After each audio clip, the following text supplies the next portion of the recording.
अरे लिफाफों पे जिंदगी गुजारने वालों, शर्म से डूब मरो तुम। अरे तुमको कुरान करीम दिया ना हाथ में, अल्लाह का कलाम तुम्हारे हाथ में दिया, तुमको उसका भी लिहाज नहीं है और तुम दावा करते हो कौम का। बहुत बोल सकता हूं, याद रखो मेरी जबान को लगाम नहीं है, तुम्हारा घर से निकलना महाल कर दूंगा अपने यहां पे। याद रखो तुम लोग जो काम कर रहे हो ना, तुम महाराष्ट्र के मुसलमानों को ना सिर्फ कमजोर कर रहे हो बल्कि तुम उनकी आवाज का गला घोट रहे हो। अरे तुम इलेक्शन लड़ो, हम तुम्हारी तायीद करने को तैयार। कब तक तुम ये सियासत करोगे? कहां है वो लोग जो औरंगाबाद में बोले थे इम्तियाज जलील को वोट मत दो? उस समाजवादी पैंडेट को तो बोले थे, अरे चेहरा दिखाओ औरंगाबाद के अवाम के सामने तुम। अरे लिफाफों पे जिंदगी गुजारने वालों, शर्म से डूब मरो तुम। मेरे घर को आए थे, मेरे घर को आए थे हैदराबाद को, बगैर बोले मेरे घर को आए। मैं वक्फ के बिल की मीटिंग में जा रहा था, पलट मेरा गार्ड फोन करा के साहब इतने लोग आए, मिला।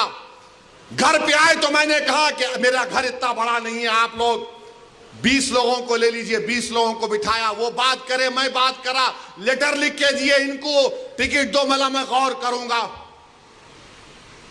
फिर जाने से पहले मैंने अल्लाह के वली के अंग्रेजी कुरान का तर्जुमा जो टर्की का छपा हुआ है, उसकी 4 कॉपियां इन जिम्मेदारों को दिया कि आप मेरे घर को आए, ये अल्लाह के वली की कुरान का तर्जुमा है।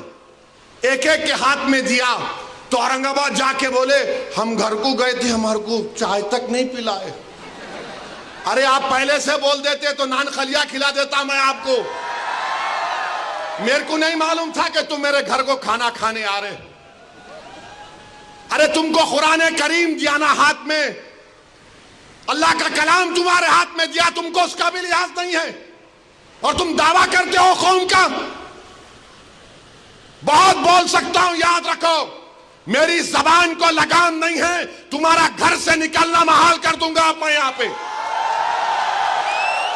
मेरे भाई इमाम शाफई मुफ्ती साहब बैठे हुए, इमाम शाफई रहमतुल्लाह अलैह का जमाना है।